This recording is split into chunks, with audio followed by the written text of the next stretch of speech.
I have a lot of patients that want to improve their smiles, but it's not just about the smiles.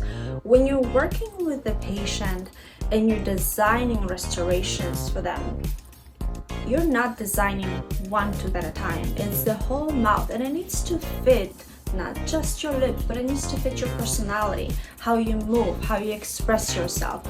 It needs to be a proper length, proper size, proper angulation.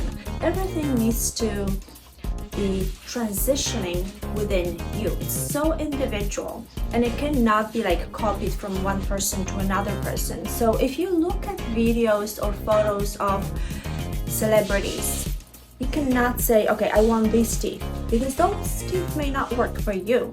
It's extremely individual. So what I wanted to point out, if you're working with a dentist, make sure that there's good relationship between you and the dentist, that dentist understands you and your expectations.